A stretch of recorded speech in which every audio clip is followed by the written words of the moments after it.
Senhor esteja convosco. Ele está no meio de nós. Proclamação do Evangelho de Jesus Cristo, segundo Lucas. Glória a vós, Senhor. Naquele tempo, Jesus disse aos discípulos: é inevitável que aconteçam escândalos, mas ai daquele que produz o escândalo. Seria melhor para ele que lhe amarrassem uma pedra de moinho no pescoço e o jogassem no mar, do que escandalizar um desses pequeninos. Prestai atenção. Se o teu irmão pecar, repreende-o. E se ele se converter, perdoa-lhe. E se ele pecar contra ti 7 vezes num só dia, e 7 vezes vier a ti dizendo, estou arrependido, tu deves perdoá-lo. Os apóstolos disseram ao Senhor: aumenta a nossa fé. O Senhor respondeu: se vós tivesseis a fé, mesmo pequena como um grão de mostarda, poderíeis dizer a esta moreira: arranca-te daqui e planta-te no mar, e ela vos obedeceria. Palavra da salvação. Glória a vós, Senhor.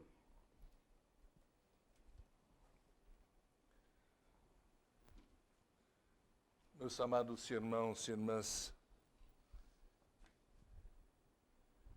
este convite ao perdão que o Senhor deixa-nos. Se teu irmão pecar contra ti 7 vezes, num só dia, e 7 vezes vier a dizer, estou arrependido, tu deves perdoá-lo. Os pecados dos homens contra os seus irmãos estão entre os maiores escândalos da humanidade. E cada um de nós também tem sua parcela nisso, porque somos pecadores. O que devemos fazer? A primeira leitura de hoje nos dá algumas sugestões. Primeiro, ela manda um recado a quem tem função de governar, ou seja, aqueles que têm responsabilidades administrativas. Amai a justiça, vós que governais. Tende bons sentimentos para com o Senhor. Procurai-o com simplicidade de coração. A liturgia de hoje nos traz como testemunha de Jesus Cristo São Martinho de Tours. É bom lembrar que São Martinho é o primeiro santo depois de uma grande leva dos mártires. Ele nasceu na Panônia, hoje Hungria, na época uma província do Império Romano, de uma família onde o pai era militar. Aos 10 anos de idade, um Martinho se torna catecúmeno, mas obrigado pelo pai de seguir a carreira militar. Aos 15 anos ele é alistado ao exército romano. Enviado em seguida a Gália, hoje na França.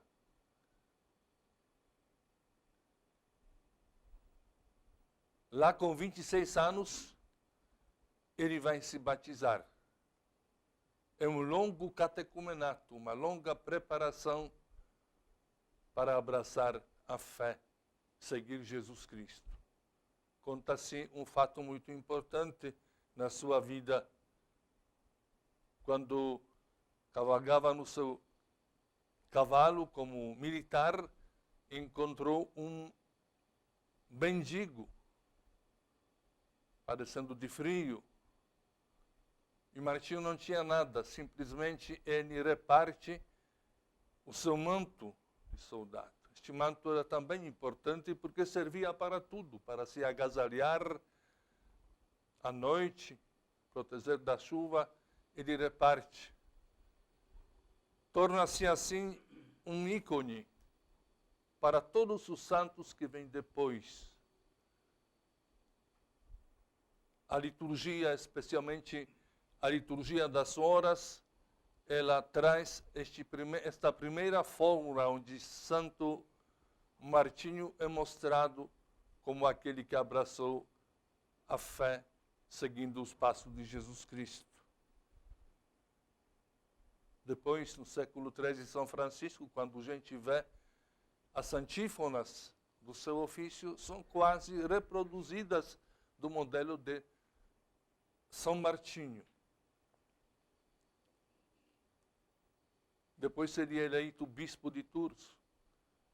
É um amigo e discípulo de Santo Hilário, um dos primeiros teólogos da igreja.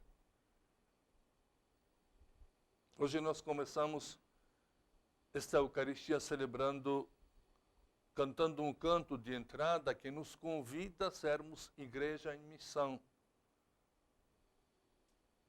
Exatamente, Santo Martinho é aquele que coloca na prática: ide, fazei todos os povos discípulos meus.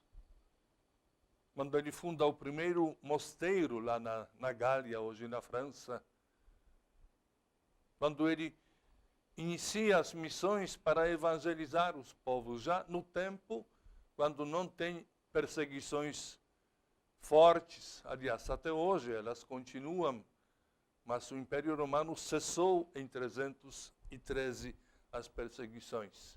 Por isso os cristãos vão encontrar exatamente um modelo, o testemunho de sua fé numa vida santa como a de Martinho. Vida de caridade, de amor para com o próximo. A igreja nos convida a sermos discípulos e missionários, formando comunidades eclesiais missionárias. Inclusive, sábado tivemos na nossa arquidiocese a Assembleia Arquidiocesana Pastoral, onde nos debruçamos sobre este tema. Como, acolhendo as diretrizes para a evangelização da CNBB, preparar o nosso plano, nossa ação missionária. E nós descobrimos que já existem muitas comunidades eclesiais missionárias. Além daquela estrutura de paróquias e comunidades, das pastorais que atuam, exatamente as pastorais têm esta ação missionária. Cada vez quando, por exemplo, a pastoral da pessoa idosa, seus líderes, agentes de pastoral, saem em missão todo dia, visitando os idosos. Fazem isto em nome da igreja, em nome de Jesus Cristo, prestando exatamente com esta vista a caridade. E assim por diante, cada pastoral tem esta missão. Devemos tomar a consciência disto. Hoje, junto com os apóstolos, queremos repetir aquele pedido que eles fizeram: Senhor, aumenta a nossa fé.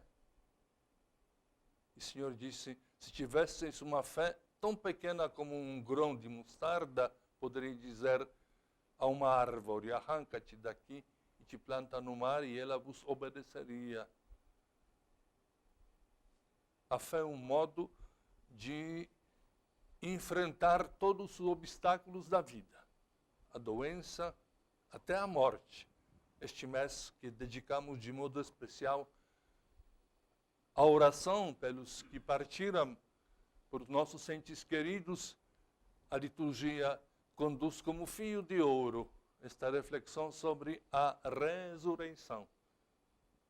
Vimos ontem, no domingo, na liturgia do domingo, como é importante ter a fé para superar os desafios do dia a dia, especialmente este medo existencial que temos da morte.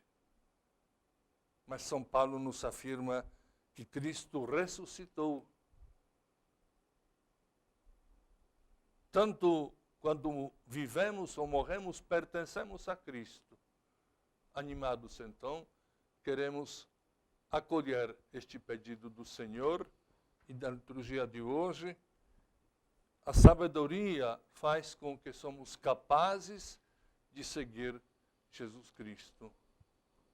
Tenham bons sentimentos em vossos corações.